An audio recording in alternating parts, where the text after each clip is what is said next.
Welcome to the Aravosis Report. I am John Aravosis, logging into TikTok as I talk to you here for my nightly show about the latest news from Ukraine. Hang on, there we go. Okay, I think I'm. Did I switch my camera? Maybe. There we go. Hello, everybody. Welcome. It is Friday, December 9th, 5 p.m. Central, 6 p.m. Eastern, my daily show where we talk about the latest news from Ukraine. As always, I'm going to wait a minute or two for the TikTokers to join us. They tend to come in a big swarm. So hello, TikTokers. I see you guys joining. Maybe give a little shout out, as always, of where you guys are coming from, where you're hailing from. It's always kind of interesting. Yep. Turn this off. Hey, guys. The TikTokers are in a mood tonight, I can tell. Oh, hello, everybody else. Yes, Putin is threatening fire and brimstone. We're going to talk about that in depth. As always, decent amount of news. Not a ton, actually, but it's the Putin news is kind of crazy. So, hey, guys. All right. TikTokers are almost here. I'm going to do my introduction. I am John Aravosis. Welcome. This is the Aravosis Report. This is my daily show, Monday to Friday, 6 p.m. Eastern, where we talk about the latest news from Ukraine. I try to pick sort of the most important stories from the last 24 hours, explain to you guys why they matter, give you insight into the news that I've got being a 30-plus year political guy in Washington, foreign policy background, journalism background, political background, and then I will take your questions in the question and answer period. Thank you, Ginger, for that gift already. On TikTok, you can submit your questions via the Q&A link that's in my profile. On YouTube and everywhere else, obviously use the comment box at the bottom. Just to remind folks, I am on TikTok on my iPad, but I'm on YouTube and other places on my laptop, which is why you'll see me going back and forth. Thank you, Sarah, for the gift there. I am independent media. I am doing this for free. I'm still at Mom's for the month, exactly, visiting Mom in Chicago. So your guys' gifts really help me out a lot to, actually, your guys' gifts literally help me keep doing this because I'm paying my bills with your gifts. So thank you guys for continuing them. I will keep doing a shout out on TikTok when I see your gifts and on YouTube and elsewhere. Today's news, I'm going to actually do for the TikTokers. Don't go away. TikTokers, tomorrow at 10 a.m. Eastern, I'm going to do a subscriber only live for about half an hour. That will be, I flipped my screen twice. That will be only for this SNN subscribers, the folks who actually pay to subscribe on TikTok, as a thank you to you guys. So thank you for that. 10 a.m. Saturday. All right, guys. 10 a.m. Central, 10 a.m. Central, 11 a.m. Eastern, I should have said. Let me dive right in. Brittany Griner. So Brittany Griner has arrived in Texas. You'll recall she's the female basketball star who was arrested by the Russians, allegedly having what do you call it? I'm forgetting now, whatever it was, but a cannabis-related oil in her little vial for vaping. The Russians convicted her of 9.5 years prison, sent her to a penal colony, which is really kind of scary stuff because Russian penal colonies are basically hard labor, and they can be hard labor from 7 in the morning until midnight. Scary stuff. Anyway, the Biden administration negotiated a deal with the Russians, somewhat controversial depending who you talk to. Some people are very happy, others are concerned. The United States gave a Russian arms dealer back to the Russians, and a lot of folks are not very happy about that because this guy is, in fact, one of the worst human beings on the planet. It's bad news. But nonetheless, I'm kind of 50-50 on the whole story. Again, we can talk about it more in the Q&A. A real quick update, those generators. Do you guys remember I was asking you about a month ago to give us money to buy generators? Oh, hello, Kathy. Oh. That was a crazy kitten lion thing on TikTok that just jumped up. The funny part is that now that I'm here with the microphone, the YouTubers and everybody can at least hear it, although they don't know what the hell's going on. That was really cool, Kathy. I don't even remember that one. That was really cool. Thank you for that. So remember, I asked you guys to donate to buy backup generators and batteries, or diesel generators and batteries for Ukrainian troops at the front line, for their hospital, for their kitchen, and for other things. Well, you guys raised $4,000. Thank you for that. 100% of your money went to Ukraine. I didn't take a dime. And Vlad, my friend in Ukraine, just sent me pictures today, some of which I can't show you because they're too much. TikTok and YouTube, TikTok especially, would not let this. But the pictures I can show you, Vlad sent me pictures from the field hospital at the front line in Bakhmut, Ukraine, which is the front line of where the most intense fighting is going on. That's where the soldiers were heading. This field hospital is happening with our generators. You're going to see that there's lights and stuff there. It's our generators that are fueling this field hospital, whose pictures I'm going to show you real quick just on my phone. I've got chills even telling you. I was so excited about this when Vlad got me this. As I said, the pictures are really kind of heavy pictures that I can't show you, but the ones I can show you, this one first is one of actually really kind of a almost artistic one of one of the guys with a bandage on his head. You can see, so a little bit of reflection going on here. Thank you for the gift there. This is one showing one of the soldiers, again, who's being helped. At the bottom, it says Frontline Field Hospital in Bakhmut. Oops, sorry. Thank you for the gift there, Whatcha. There's the picture there, Frontline Field Hospital. Oops, hello. Thank you for the hat there. I am showing you guys pictures of the field hospital that is operating with the generators that we sent, which is so freaking cool. Oop, hold on, take that there. And then there's one more. This one's kind of interesting too, because you can see them in the middle of helping one of the guys who's sitting there and they've got his leg up. But you see how the lights are on. Those lights are being generated with our backup generators, with our diesel generators. Anyway, I was so excited because Vlad sent me this and I was like, oh, that's really nice. You know, pictures of from the front line in Bakhmut. That's kind of cool. And then he goes, no. This is the field hospital using our generators. And I went, oh my God. In any case, yes, you guys contributed $4,000 to buy at least 2, maybe 3 generators, and then a huge backup battery that basically they would run the generator. I think actually they were electrical generators, not diesel, because they were going to run the generators when the power was on and fuel the battery, and then they'd use the battery when the Russians knocked the power out. Anyway, I was very excited. Just had to show you guys. I just got those today. Thank you again, just to show you your donations are making a difference. So very cool.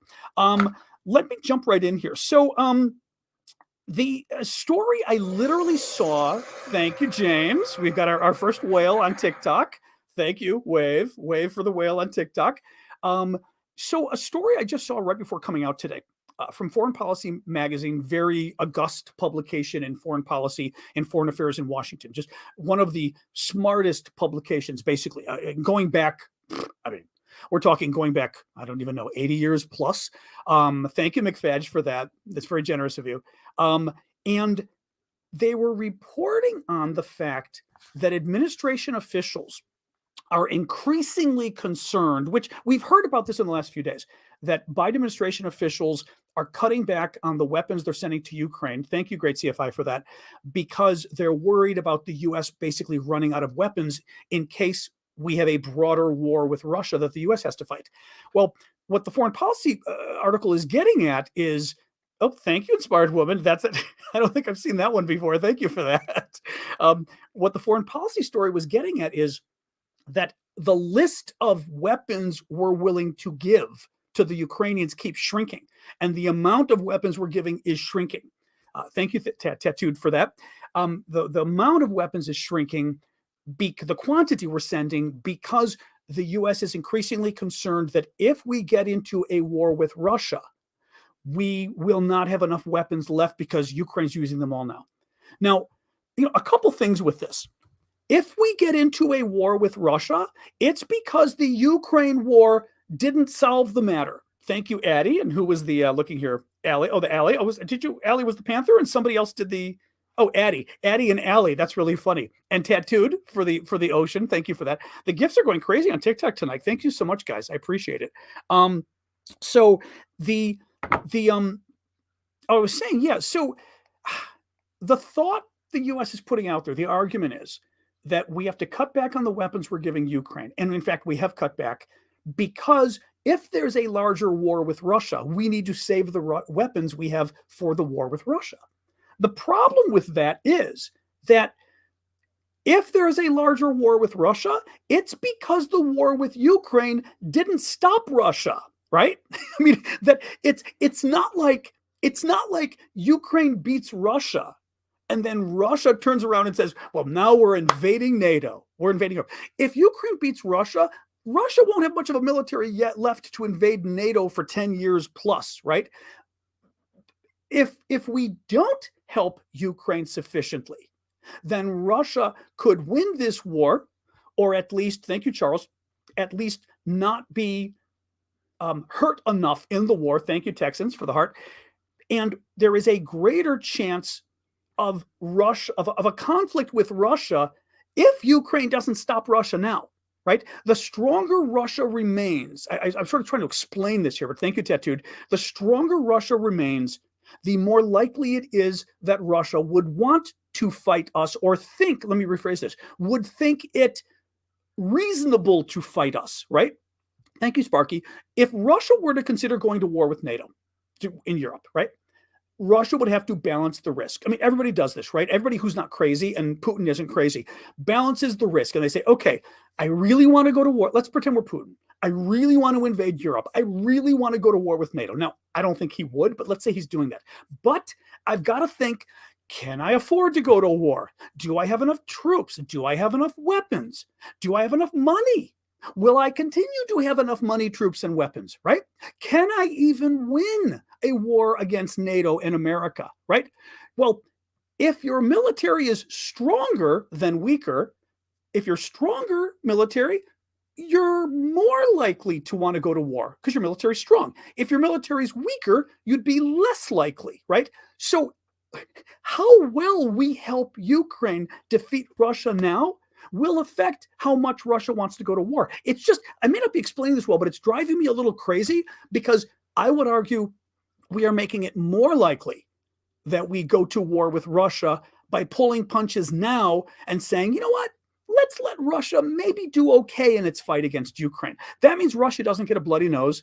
It means not as many Russian troops are injured or, otherwise hurt. Not as many Russian weapons are destroyed. It just, the whole thing drives me a little crazy with this. But that is a story that literally just came out. Now, I sort of devoted this today's episode to talking about Russia and nuclear war, because there were some really crazy quotes from Putin today that I'm going to analyze.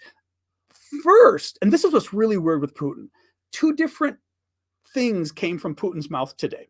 One of them were these indicators from people saying, it looks like maybe Putin wants to negotiate. Putin wants peace, right? Thank you, Dawn, for that. Wants peace, wants to talk to the Ukrainians. And this was, let me see this here. Yes, this was something that was sort of being reported in the news today, that let me see if I can pull this out, that Putin was the Russians were making noise about maybe wanting to negotiate with Ukraine. And what a lot of folks are thinking is the Russians don't want to negotiate with Ukraine. They want to take all of Ukraine. But what the Russians want is they want a ceasefire. They want this next few months. The worst of winter will start to hit at the end of December in Ukraine. Thank you, Bonnie, for the coins. The worst of winter will start to hit at the end of December. And that is when the Russians will start to freeze their cojones off. We have already seen videos of Russian troops in the trenches that look to be freezing to death. I mean, quite literally, and I've seen a few videos like this. There are, the one I saw recently, I was telling you guys about last week, 11 Russian troops in a trench, right? In a foxhole. They dig a hole in the ground. They all get there together. They can sleep. It gives them warmth. It gives them protection. If a bomb falls nearby, the hole is also protecting them because the shrapnel can't get in. 11 of these guys are asleep. A Ukrainian drone flies over. It drops a grenade on them. The grenade hits sort of at the end of the hole inside, explodes. One of the guys moves. No one else moves of the 11 guys. The one guy, mind you, the guy that moves is the guy that was right next to the grenade, okay? Imagine like a foxhole that's kind of long. Next to the grenade is one guy. The grenade goes off. He moves away. Now, mind you, he's the guy next to the grenade, right? So if anybody were going to die from the grenade, it's him.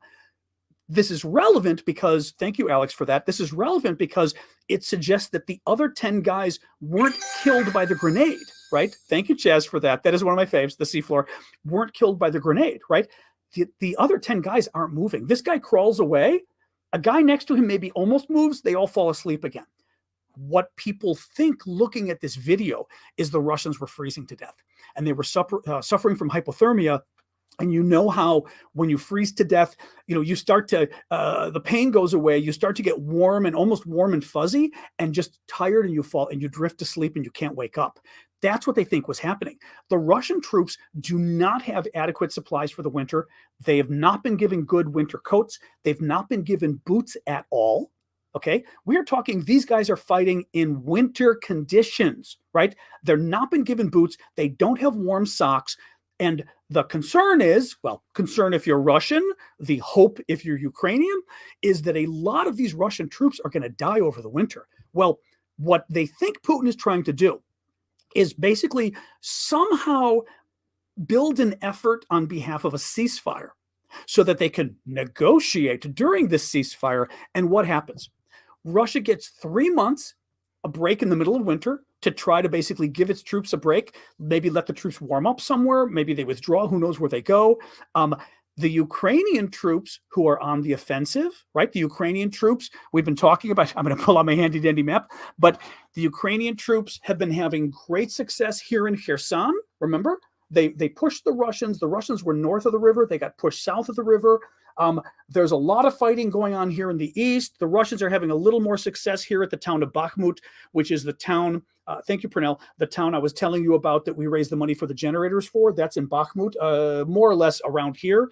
The Russians would like nothing better than to have a pause now that the Ukrainians are on the offensive and that the Russians are having a hard time. I compared it to like a race, like a long distance race, and you're ahead. And the other guy's really tired. And even better, let's pretend it's winter and you're running with the right clothes. Thank you, Pernell. And the other guy who's not doing well has the worst clothes for running in the winter. Thank you, Al. If you stop the race right now, who does it benefit? If you stop the race for 3 months, it benefits the guy who's most tired. It benefits the guy who doesn't have the right clothing, right? Who's that? Russia. It benefits the guy who's behind in the race. That's Russia. So keep an eye on that. If you hear any talk about negotiations and everything else, it's that the Russians want to freeze the war right now for 3 or 4 months to get through the winter and to give their troops a chance to basically catch their breath. Now, the other weird thing with this, okay, we were just talking, just to remind folks, thank you, Pernell, for that. What I was talking about is some weird indications people have had that maybe Putin wants to negotiate or something, right? Well, in case you mistakenly thought that was true, Putin today comes out and threatens nuclear war. I mean, I'm laughing because it was the weirdest freaking thing.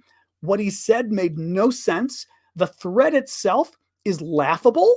I mean, trust me, you guys won't find it laughable, but I find it laughable as somebody who does this for a living. What he said was a joke. The threat wasn't a real threat. Let me read you what Putin did today, and then we're going to talk about why he's actually doing it. So, Putin says, any country attacking Russia with nuclear weapons, thank you, Texans, any country attacking Russia with nuclear weapons will be wiped from the face of the earth. Okay, now, first of all, that's a fair thing to say, and it's a normal thing to say, actually, and a correct thing to say. Thank you, Inspired Woman, for that. It's a normal thing to say. Basically, it has always been the policy of any nuclear power that if they're nuked first, they will respond with nukes. Okay. And frankly, that's been U.S. policy going back, and the Soviet policy as well, going back to 1950 when the Russians first got nuclear, 1949 when the Russians first got nukes, and was it 45 when we first got nukes? Well, actually, we didn't have the policy until the Russians got nukes, but the idea was we won't use them first, but if you use them, we're going to respond with them. Well, it's kept the peace for a very long time. Why has it kept the peace? Well, when you look at sort of the nuclear system, the triad, the U.S. has a triad. I think Russia pretty much has a triad too. And the triad was having nuclear forces on the ground, right? Those missile silos like in America that are out west in North Dakota or whatever. So on the ground is part of the triad, triad. In the ground, in the air from bombers, and in the water, in submarines. And the idea was these nuclear weapons are in 3 different places, so they're much harder for the Russians to hit, or in our case, they're much harder for the Americans to hit in Russia. Well, I would argue perhaps the most important aspect of the nuclear triad in America or Russia is nuclear submarines. Russia has nuclear submarines that have nuclear missiles on them, okay? The US has nuclear submarines with nuclear missiles. France and the United Kingdom have nuclear submarines with nuclear missiles. Why does this matter? It is extremely, extremely, extremely difficult to find a submarine and hit it and destroy it. The US has got, I'm trying to think, was it 13, 14 nuclear submarines, something like this? The Brits have several, the French have several. It is a guarantee if Russia were to launch a nuclear strike on America, that most, if not all, of our nuclear submarines would work, and we would launch a nuclear strike on Russia in return from our submarines. Even if Russia destroyed every living being on the American continent, right? Our nuclear submarines would survive, and they would destroy Russia in return. That's the deterrent, because obviously that's bad for both sides, so it means Russia would know not to attack. But the same thing applies to America or Britain or France. If we were to attack Russia, and let's say that our nuclear weapons just happen to get there first, and we destroy every nuclear weapon and every citizen, right, on the Russian mainland, Russia would still have its nuclear submarines. Russia would then respond with those nuclear submarines, and they would blow us out of forget it. That'd be the end of the world, basically, at that point. Russia knows that, and we know that. It's why we wouldn't use our nuclear weapons against each other, okay? It's also why, and this is relevant to what Putin said next. So first of all, the first thing Putin says, any country that attacked Russia with nuclear weapons will be wiped from the face of the earth. Well, that's true. Any country that attacked America with nuclear weapons would be wiped from we would attack them with nukes. Fair statement. I would say rational, reasonable statement from Putin, saying, if you attack us with nukes, we attack you with nukes. Fair enough, right? Thank you, baby shoe. Putin goes on. Listen to this. He then suggested that Russia might make a preemptive nuclear strike, meaning a preemptive nuclear strike means you sit there and you go, if we attack you first, maybe we could do such a good job of attacking you that we'd win the war, that you'd never be able to respond. Right? That we would blow you out of the water so well that we'd win the war from the beginning. Now, let me read you his quote, and then I pretty much told you why that's not true. Nuclear submarines. Putin, quote, speaking about a disarming strike. By disarming, he means a first strike meant to disarm, right? So the idea would be Russia attacks us with all of their nuclear weapons, hoping that they've blown up so many of the American weapons that they've, in essence, disarmed us, so we wouldn't be able to respond, okay? Speaking of about a disarming strike, maybe it's worth thinking about adopting the ideas developed by our U.S. counterparts, their ideas of ensuring their security. Now, he's claiming, thank you, Sam, I am, he's claiming that America's policy is to attack first with nukes. It's not. I mean, keep in mind, one of the things I always tell you, the Russians, whenever Putin's talking, or senior government officials or senior sort of television in Russia, which is run by the government, it's a dictatorship, assume they're lying and assume they're trying to play some kind of psychological game with you, okay?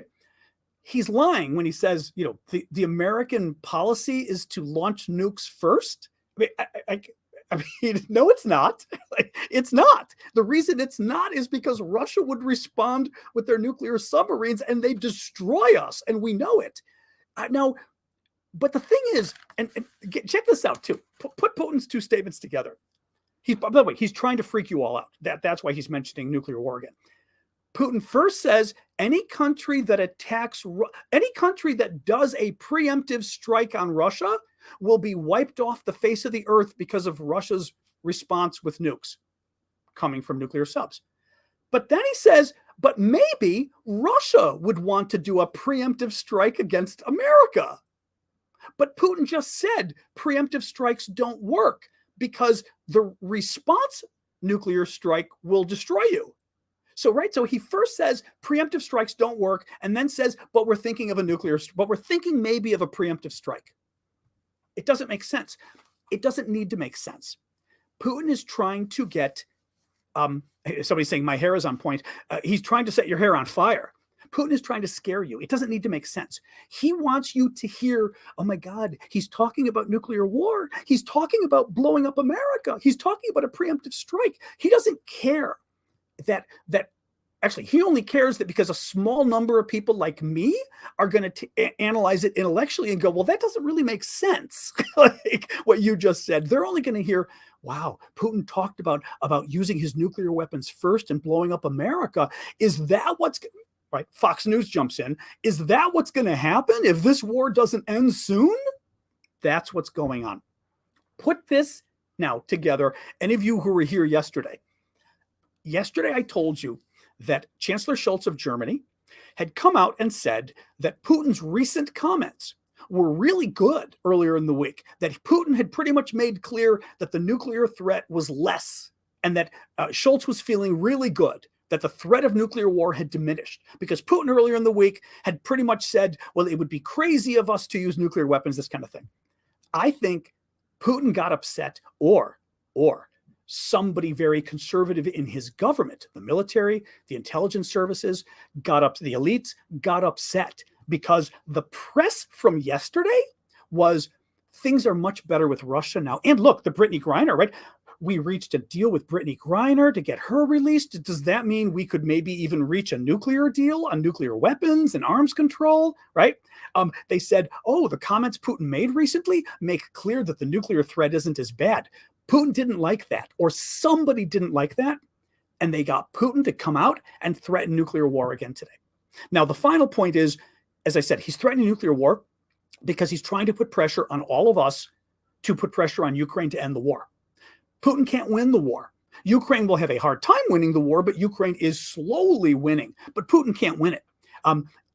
And when I say win it, I mean, it's not even clear how the war ends at this point, right? How does Russia even leave, right? It's not like Russia can say we won. I mean, think about what happens here, okay? Russia, they occupied Crimea in 2014. They then invaded, and they're occupying more or less this swath where my fingers are these 4 different regions in southeastern Ukraine. If Russia tomorrow were to say, okay, the war's over, we're stopping, Ukraine would go, okay, great. We're going to take back our 5 provinces that you invaded and stole. And Ukraine's going to keep attacking until they get it back. So the war won't stop. I mean, even if Russia wanted to stop today, Ukraine rightfully will keep fighting. So anyway, it was very strange. It's not very strange. I will make one final point here and then maybe do a reset for the new folks and everybody else. Putin earlier, we heard, hey, right? Putin sounds like maybe he wants to negotiate. Thank you, Marcy. Right? He wants to negotiate. Then we hear, oh, Putin's threatening to nuke the West. They go together. If Putin wants us to force Ukraine, thank you, Chaz. Putin wants us to force Ukraine to negotiate. They want us to force Ukraine to give away land, right? That's what they want us to do. But sorry, I had to get rid of a Facebook troll. Putin wants us to force Ukraine to give up land. The way he will do that is, thank you, Dawn, is scaring us about nuclear war so that we get so afraid, thank you, Bonnie, that we put pressure on Ukraine to end the war now and give up land to do it, right? So they both go hand in hand. Putin wants to negotiate. Putin wants nuclear war. It's all about scaring us to push Ukraine to negotiate. But when I say negotiate, I mean convince Ukraine to give up its land and not get its territory back that Russia just stole and that Russia stole in 2014. All right, I am John Aravosis. The news is continuing. This is the Aravosis Report. Thank you for joining me. This is my show Monday to Friday, 6 p.m. Eastern, where I go over the news from the last 24 hours in Ukraine, using my expertise, give you guys a sense of the stories that matter, why they matter, like we just discussed about Putin and nuclear war, what's really going on behind the scenes. And then we do a question and answer period, the second half, which we're coming up on shortly, where I take your questions and you can submit them on TikTok via the Q&A link in my profile. You can submit them on YouTube and elsewhere in the comments box. Please do keep the gifts coming. Thank you, Victoria, for those lights on TikTok and YouTube, because I am independent media. I'm doing this for free. I've been doing these updates since early March, actually, initially every day for several months, and then the last several months, 5 days a week. So I appreciate your work. I am doing this full time. Thank you for the gifts. And I've got a Patreon set up. You can go to patreon.com/Aravosis, or on TikTok, just go to the link in my bio and it'll take you to all my links. I've got a Patreon you can go to support my work, $5 a month, something like that. I would really appreciate it. Thanks, guys. So, NATO Secretary General, continuing this discussion of war with Russia, NATO Secretary General Jens Stoltenberg made some odd comments today that I actually can't decipher. I'm not sure what's going on. So Stoltenberg comes out and says that, let me just read you this from the New York Times. Okay. Stoltenberg is the what's he? The secretary, I didn't say Supreme Allied Commander. He's not that. Secretary General of NATO. It's kind of a weird job. It's a weird job. It's kind of the figurehead of NATO, but he doesn't actually command the NATO forces or anything like that. He comes out and says, New York Times, repeatedly cautioned in media interviews this week against underestimating the situation in Ukraine and emphasized the wider threat President Vladimir Putin of Russia could pose to Europe. Okay, fair enough. Thank you, Coeur de Lion, for that. Quote, if things go wrong, they can go horribly wrong, Mr. Stoltenberg said in an interview released on Friday with the Norwegian journalist Anna Lindmo, in which he added that there was no doubt a full-blown war against NATO was a real possibility. That I thought was weird. He added, it is a terrible war in Ukraine. It is also a war that can become a full-fledged war that spreads into a major war between NATO and Russia. We are working on that every day to avoid that. These are weird quotes. I understand. So first part, and I've got some better quotes. He himself is sort of saying, look out, this war could get bigger. I'm not sure what he's doing. These are the kind of quotes I might expect out of Biden or somebody else who's kind of trying to put pressure on Ukraine a little bit. I'm not sure who his audience is for this. And I really don't know. It's we can talk about this in the Q&A and see what you guys think, but I'm scratching my head a little because Stoltenberg has been quite hawkish on the war in Ukraine. He has been super supportive of, I'm talking more so than the United States supportive of Ukraine, right? And I would say much more hawkish than we've been, much more sort of pro, let's do more for Ukraine in the war than we have. So I find these comments weird. Let me continue a little bit with his comments. This one's a little better. I understand everyone who is tired of supporting Ukraine. I understand everyone who thinks that food prices and the electricity bills are far too high, but we have to pay a much higher price if our freedom and peace are threatened through Putin winning in Ukraine. That's a good quote. What he's basically saying, what I talked about earlier, if Putin were to win in Ukraine, we would be facing a greater threat in the West because we would now have Russia that now controls Ukraine and then moves on to the next target. And the next target might be Poland, it might be the Baltic states, but it would be NATO, right? So I don't know. I'm a little weird. I'm very confused as to what he was going after. Let me look here. You know what? I'm going to do quick little news updates because we've already gone half an hour and I don't want to go too long and I want to get to the Q&A period. Iranian drones, as I talked about, Russia's using more Iranian drones, so it looks like they did get a shipment of them. Russian opposition leader Ilya Yashin got 8.5 years in prison for doing a YouTube video. Thank you, Hazel, for doing a Russian opposition leader for doing a YouTube video about the massacre, the Russian war crimes in Bucha, which, remember, this was the Ukrainian town in that we found. Thank you, Tino, that we found out about around beginning of April, when the Russians got kicked. Remember, the Russians came down from the north to attack Kyiv, and then the Ukrainians pushed them back to Russia. When they pushed them back, they liberated a number of towns, including Bucha, and we found in Bucha horrific war crimes. This was the town where all the poor citizens were dead on the street, and there was like the guy on the bicycle, like still on his bicycle. The Russians just killed civilians left and right, total war crimes. This guy did a documentary about it, basically a video about it, and the Russians now have thrown him in jail for 8.5 years as a result, just to show you what's going on in that country. A couple other stories. Belarus is going to accept the transit of Ukrainian grain. I thought that was very strange because Belarus is an ally of Russia. Belarus is run by a dictator, and they are a total ally. Thank you, Black Zebra, an ally of Russia in this war, right? They're helping Russia in the war. Very strange that they would agree to export Ukrainian grain. And finally, Oh yeah, Bulgaria. Bulgaria has approved the country's first military assistance package to Ukraine. Previously, Bulgaria had agreed to repair Ukrainian weapons, but they refused to provide actual military aid to Ukraine. Thank you, Daisy. In part because the country's president was against it, but also the country has a number of Moscow-friendly political parties. But they've turned around and they're willing to do it now, which is great. Final little point, I've got a store set up as well. This is John Aravosis. This is the Aravosis Report. I'll tell you who I am first before we go to the questions. This is my nightly show, Monday to Friday, 6 p.m. Eastern. Thank you, Tina, where I talk about the latest news from Ukraine, and then we talk about your guys' questions about it and your thoughts. I also have a store set up, excuse me for this, dry lips in the winter. You can go to store.aravosis.com. A lot of really cool Ukrainian-themed goods. Half the money I channel back into humanitarian aid in Ukraine. Half of it goes to support my work here. I am doing this full-time, providing the news for you guys and fundraising. We've raised almost $80,000 now for Ukraine humanitarian aid.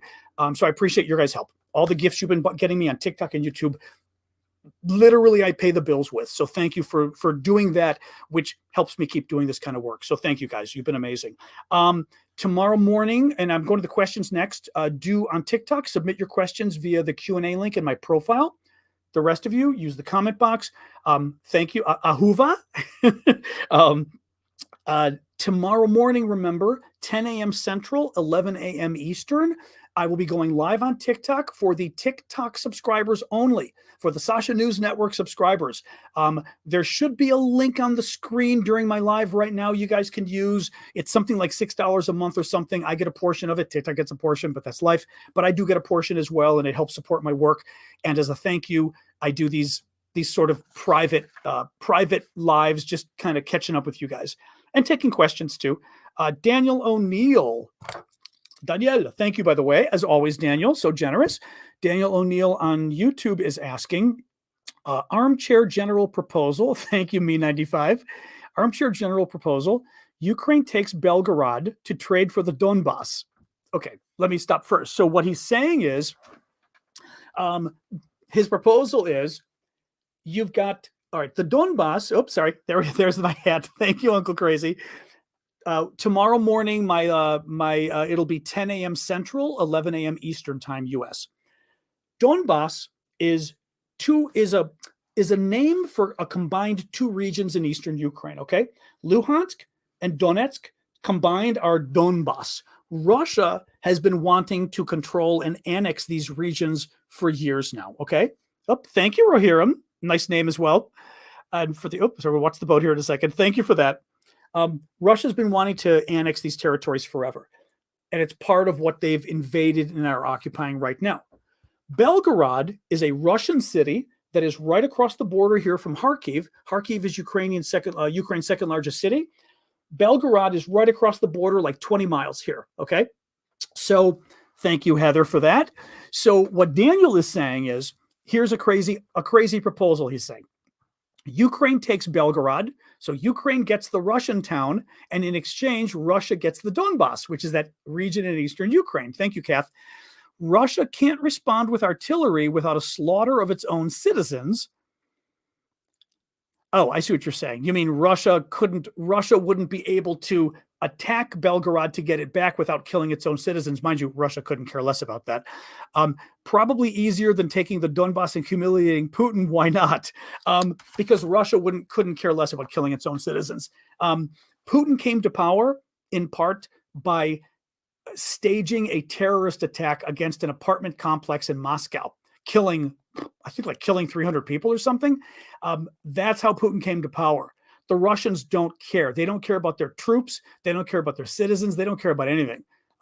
So I think Putin I mean, it's cute, an armchair general, but in the end, Putin wouldn't care. And also the Ukrainians don't want to give up the Donbass. You know what I mean? I think for the Ukrainians, I'm not convinced for the Ukrainians, Belgorod, Russia holds as much meaning for them as Eastern Ukraine does. You know what I mean? But no, it's cute, which is my condescending way of saying eh. But thanks, Daniel. Thank you, Elle, for the December there. Let me go into my my Q&A on TikTok here for some TikTok questions. 1 second here. Come on. Sorry, I'm trying to find my. Here it is. Okay, there it is. TikTok Q&A. How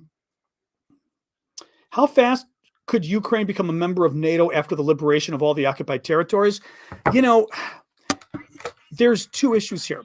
One is, so long as Ukraine is at war, it can't become a member of NATO because then NATO would be at war, right?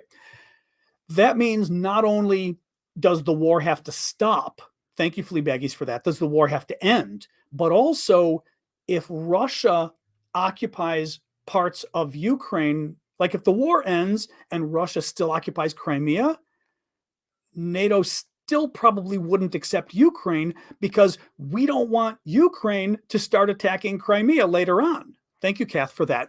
Remember, you've got Crimea. Let's pretend, okay, Russia, we know, occupies all of this, and they occupy Crimea. Crimea, they invaded in 2014, okay? The rest of this, they invaded this year. Let's pretend that Ukraine's able to get back all the land that Russia invaded this year, but Russia still controls this land down here. If the war ends and that's the agreement, right? And Ukraine has not said as part of the agreement, oh, by the way, Crimea, we're totally giving that to Russia. It's Russia now.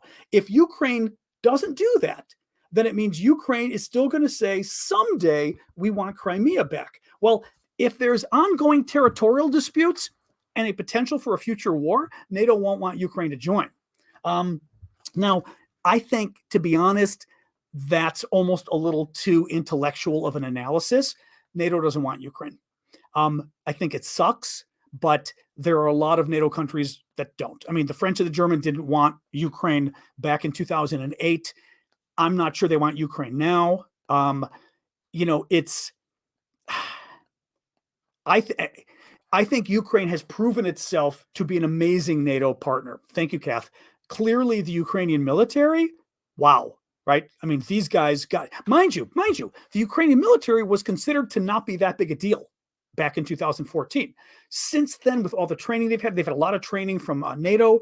But as a friend of mine said the other day, a military friend of mine, doesn't matter how much training you give someone, you've got to have a good fighting force to begin with. The Ukrainians are good fighters.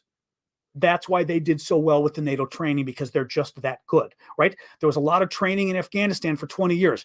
Afghan's army sucks, right? Ukraine's army, only 8 years of training, tremendous. So, I give Ukraine credit here, but I see no reason to think that NATO is going to come around and say, you know what, we really need to welcome the Ukrainians. Now, I will say, I almost feel like the only way to stop this, not to stop this war, to prevent the war from happening in the future, is to have Ukraine be part of NATO. I mean, I would say we give Ukraine the weapons it needs, they push Russia out of all of their territories, and we immediately make Ukraine part of NATO. And then if Russia attacks Ukraine again, Russia is attacking America, and they're attacking Britain, and they're attacking France and Germany and everybody else. And it is the only way to prevent war in the future. Otherwise, Russia is going to attack Ukraine again someday. They're not going to stop. There's just, and that, by the way, that's something that worries me overall with any kind of peace discussions too. What possible peace can there be that will stop Russia from invading again in 5 years? Right? They will. None of Russia's promises don't matter. They've lied before about this.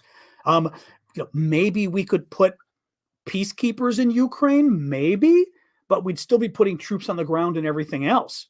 We'd have to do that. Otherwise, we let Ukraine become part of NATO. But like I said, I think that would be, now mind you, let me put the last point here. Remember that to become a member of NATO, you've got to be agreed to by all members of NATO. Currently, there's 30 members of NATO. Soon, we hope, Sweden and Finland. Thank you, Jess, for that. We hope Sweden and Finland, but every country has to agree. So all you need is one country, Hungary, for example, to say, Bulgaria, oh, we're very close to the Russians. We don't want Ukraine. Who knows, right? But you could. Turkey too. Turkey will clearly want something else if we try to expand NATO again, because it's what they do.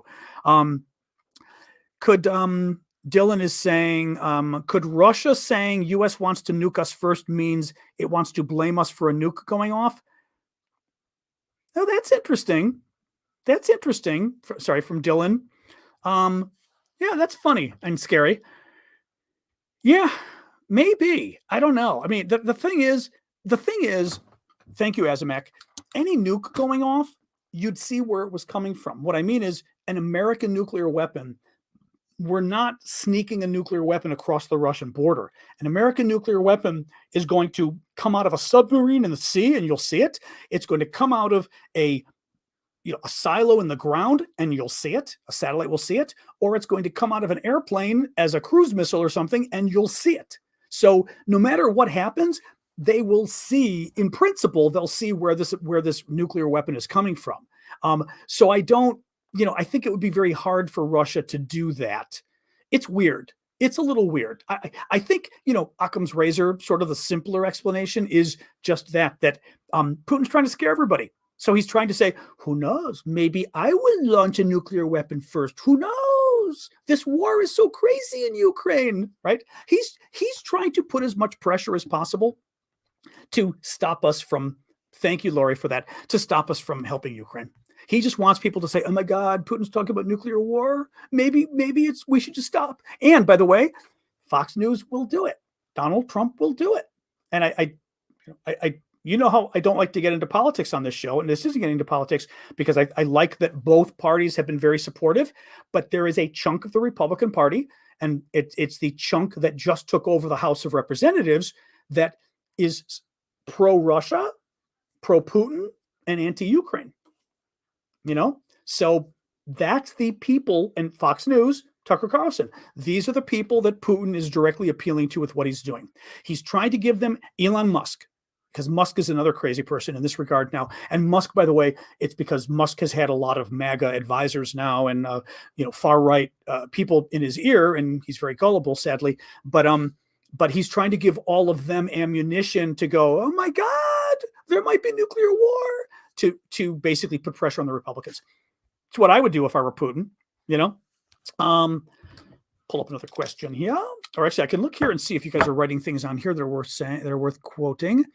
He knows what failsafe is about. He throws it out to scare people. That's exactly what he's doing. Thank you, Rhett. I appreciate you thanking me. Yes, Musk is a disaster unto himself. That's for sure. Let me pull up another question here. Did Putin really fall down the stairs and defecate himself? I suspect it's a fake story. It was a story that was only picked up by some of the crazier papers. When I read about it, it struck me that it was a story meant to embarrass Putin, which means it was actual fake news, right? Usually fake news simply means I disagree with you. But in this case, I suspect it was a fake story that the Ukrainians could have put it out there. We could have put it out there, but something just to embarrass Putin. That's my thought.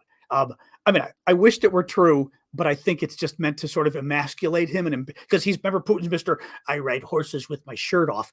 It's meant to make him look like he's a feeble old man, which is playing a psychological game with him. True. Now that's a good point too. Civil war in Russia, maybe Robert's saying that's a fair point too. It could have been somebody else in Russia that slipped the story out there. Now that I had not thought of, but that's an excellent point. That's a really good point. Thank you, Kathy, with that. Oops, I was trying to get the,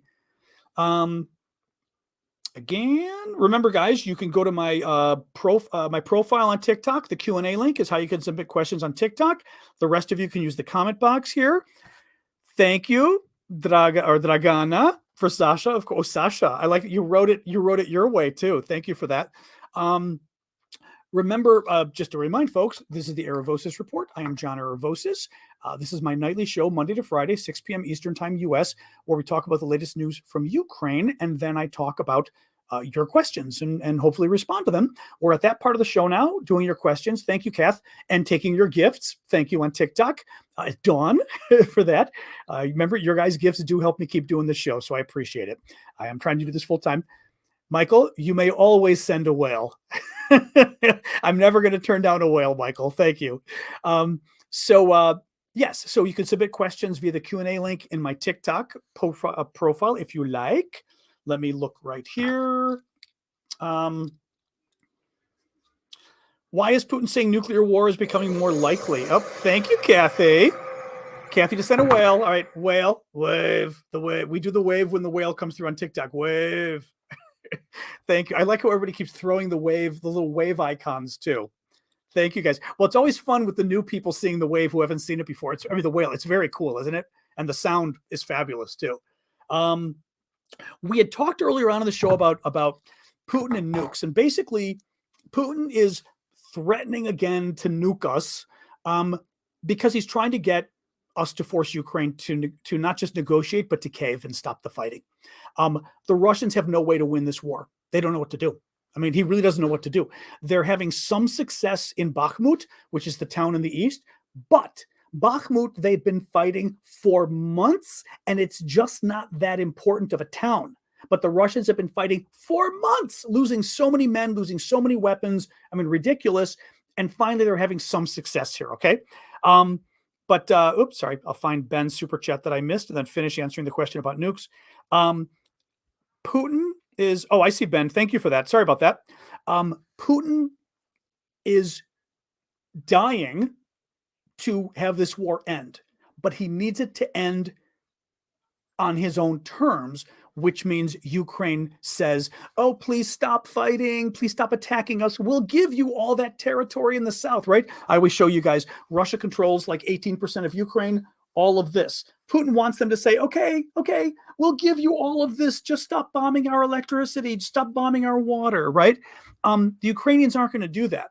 So Putin figures he's got to do whatever he can to convince the West, who's supporting Ukraine, to tell Ukraine, okay, stop this fighting, end the war. We don't care how you end it. Give Putin Crimea, give Putin, Zaporizhzhia, give Putin all that land. Obviously, the West isn't willing to do that yet. Putin hopes that by going crazy and threatening, well, I'm going to nuke you, that he scares, thank you, Heather, he scares at least the fringes in our politics, the anti-Ukraine, pro-Putin fringe of the Republican Party, the MAGA wing of the Republican, not all Republicans, right? Most Republicans are still supportive, but the MAGA wing of the Republican Party is very bad.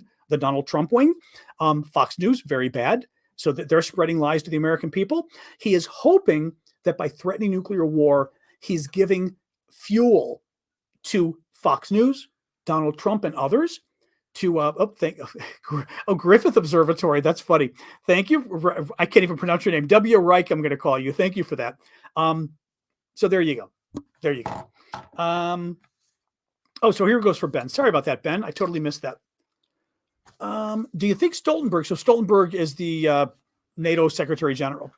Do you think Stoltenberg is starting to become a bit like Biden and some Western leaders who are showing their fear of Putin's threats? I don't think so, because today was very strange. Today was very strange with Stoltenberg. Stoltenberg's comments today just sounded really weird. I just find it really weird. This person's leaving.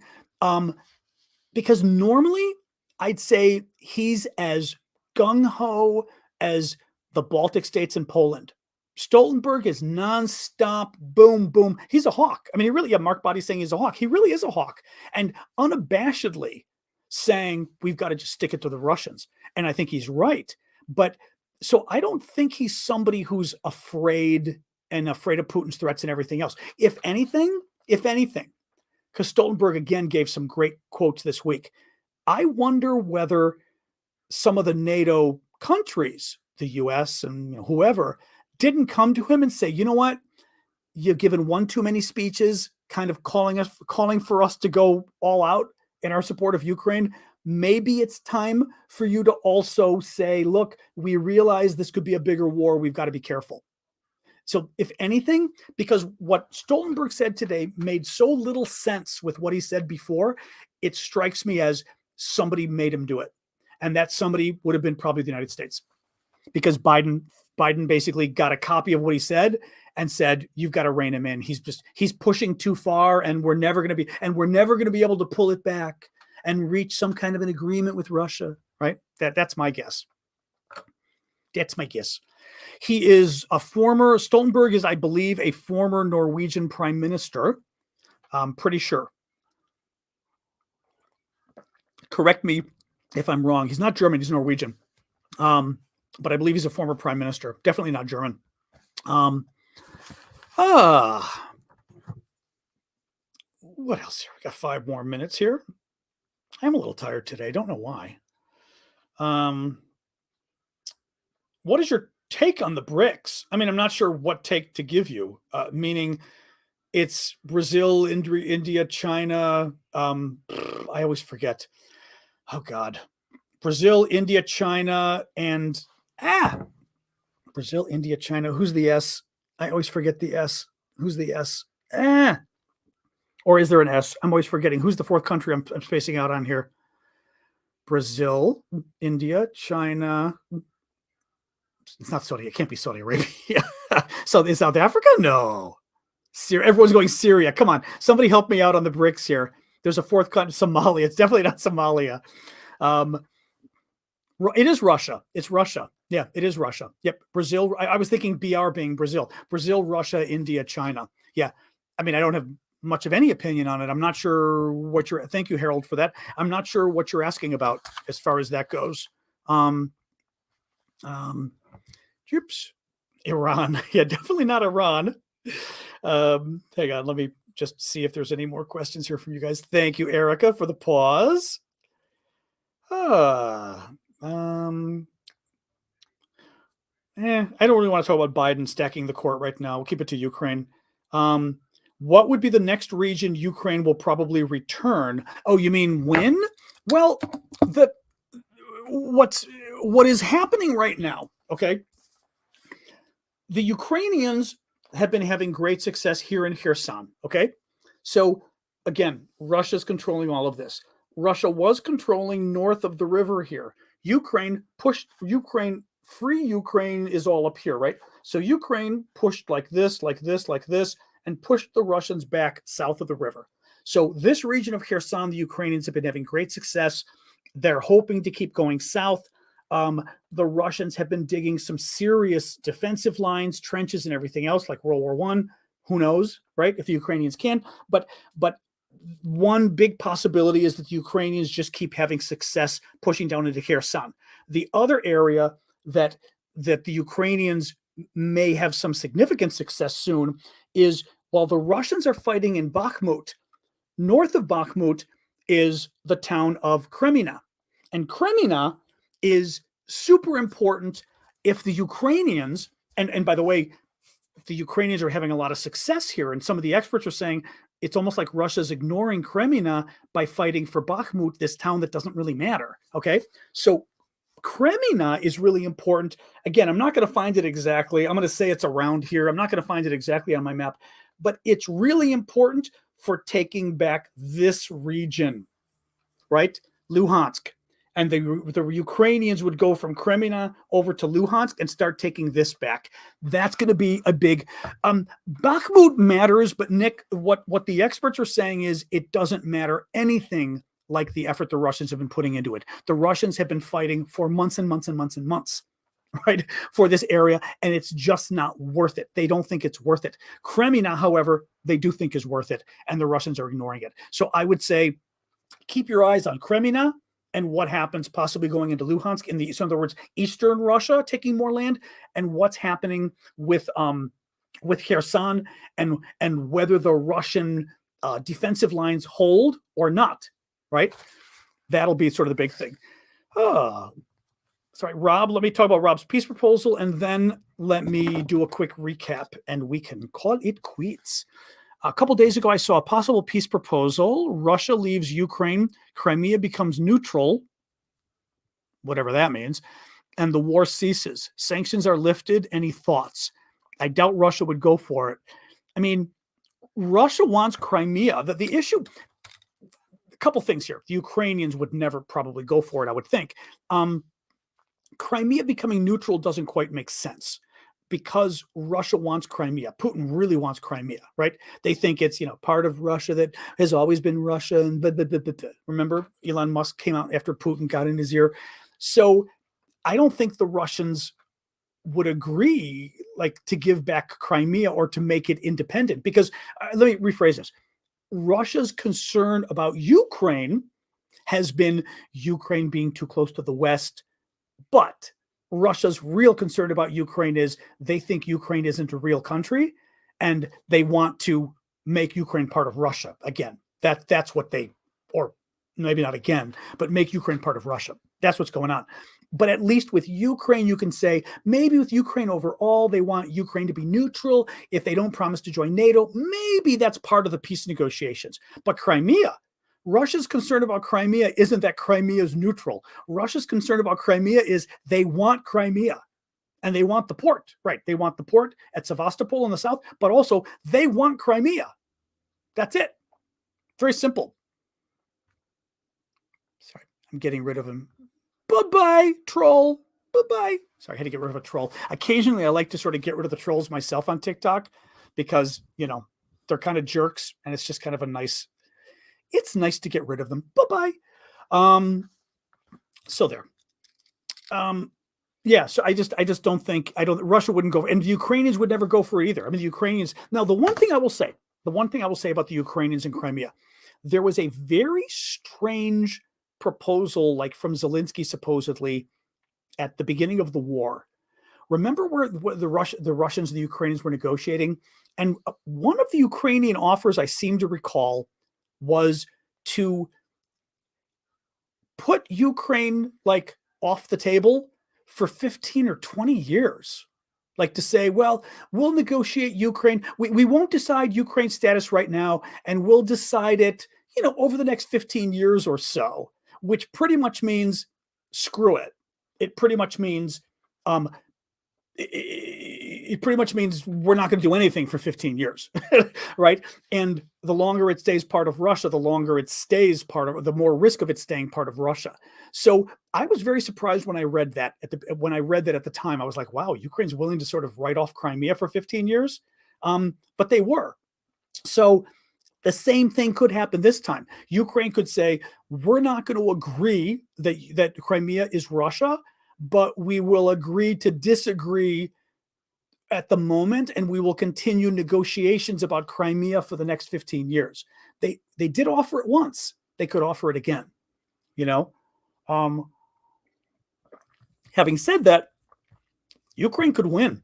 Now, the big concern for the West is people who think Putin might use nukes, I'm not one of them, think if Ukraine takes back Crimea, Putin could use nukes to try to stop them. I don't think there's a chance in hell, because Putin knows that if he does that, we get involved in the war. And also allies like China and India turn against him. I mean, it would be really bad. But nonetheless, I think Biden, my guess is, and Biden sometimes is a little too practical for my taste, I think Biden would absolutely privately say, we don't want Ukraine taking Crimea. I will bet you that's Biden's position privately. So, Gabros, Joshua Gabros, there's a last name. I would like to see Ukraine striking inside Russia. They've been doing it, but not much, but they have. NATO, Europe, and US need to provide Ukraine long-range missiles. From your lips, Joshua. I agree with you 100%. So because also the long-range weapons would help them within Ukraine as well. It wouldn't just be about attacking Russia. Thank you, Erica, for those. It would just be about attacking Russia. If they had the long-range weapons, they would do a much better job of hitting Russian supply depots, right? And the thing is, when the Ukrainians were able, the HIMARS already, 60-mile, more or less 60-mile distance that the HIMARS can shoot, because we've only given them rockets that can go 60 miles. If we give them the rockets that can go 200 miles, that's a lot further. Well, when we gave them the 60-mile rockets, Russia then had to move its supply depots 61 miles away, or Ukraine kept hitting it. Well, that means the supply depots, instead of being near the front, are now 61 miles away from the front. Well, that means somebody's got to go back and forth to that 61 miles, 122 miles, right? Back and forth with weapons every day, with fuel every day. It makes it a lot harder to supply Russia's troops, and it means you need a lot more troops, trucks, vehicles to even move the supplies, right? If the distance increases if the distance doubles that you've got to travel to get your supplies, you need twice as many trucks to do it. If you'd have to kind of sit there and do the math, but think about it. Normally you've got a 1 hour trip, 1 hour this way, 1 hour that way. Now you've got a 2 hour trip, 2 hours this way, 2 hours that way. Instead of 2 hours, it's taking you 4 hours. Well, if the trip is taking twice as long, you need twice as many cars to get the same amount of stuff delivered, because otherwise every 2 hours you were getting a shipment. Now every 4 hours you're getting a shipment. That's no good. So you need twice as many cars. It's a royal pain for the Russians every time they've got to move their storage back. And if they got 200-mile distance on the HIMARS, I think there's really nowhere the Russians could go to protect their supplies. And why we don't do it? Because we don't want to make Putin mad. Don't get me started on this at the end of the show. All right, let me do the quick recap of the news. At the end of the show, I like to sort of just hit the top stories we talked about. And then we will, I'll end the show, and I will be back Monday at 6 p.m. Eastern time, U.S., and we'll talk again about the latest news from Ukraine. And tomorrow, as I said, for the TikTok folks, if you are an SNN subscriber on TikTok, to the paid subscribers, so to speak, on TikTok, I will be doing a special hangout with you tomorrow morning at 10 a.m. Central Time. That's 10 a.m. Chicago time, 11 a.m. Eastern Time, U.S. So join me tomorrow, and that would be kind of cool. Oh, sorry. Dragana has a quick little question here. What happened with the talks of NATO troops massing on? The talk of NATO troops massing on Belarus's border in Estonia and Poland. It was mentioned a month ago. I never saw that report. The Belarusians were sort of alleging it. I did see that Belarus was saying, Poland is threatening us and increasing its troops or whatever. I never saw any kind of a credible report of that. And certainly it hasn't been discussed since. Yeah, Lantonia is saying the only thing is I'd want to know where the report was from. You know what I mean? Was it anywhere credible? That's my question. So I don't know, but I didn't hear about it at the time anywhere real. I heard that the Belarusians were claiming it. And since we haven't heard about it since, I'm thinking it didn't, there isn't anything there. Now I will say, because of the threat, I would not be surprised if Poland has been, moving some of its troops closer to the border just to be able to, stop Belarus or Russia from coming in just in case. It's possible, but don't know. Now this is Ben. This was a good point too. Ben is saying it was something Belarus was using as an excuse to keep out of the war in Ukraine because they don't want to be involved. Now that is true. I talked about this a few days ago, that Putin keeps trying to force. Sky News is credible. I trust Sky News. Putin has been trying to force Belarus to join the war, to invade Ukraine. Mind you, again, real quick, you've got Ukraine, you've got Russia up here, you've got Belarus up here. Yeah. I always forget there's a loose pin there. I keep hitting myself with. You've got, every time you guys get me talking about Belarus, that's when it gets me. Belarus is up here. So Belarus and Poland is over here, right? And then the Baltic states way up here, bordering Belarus. So what the Belarusians have been doing is saying, gosh, Vladimir Putin, I know you want me to invade Ukraine, and I really want to invade Ukraine, but if I take my small army and invade Ukraine, how am I going to defend my country when the evil Poles and those scary Estonians come crossing the border to attack me? So he's, as Ben was saying, he's using it as an excuse for something he doesn't want to do anyway. He doesn't want to enter the war.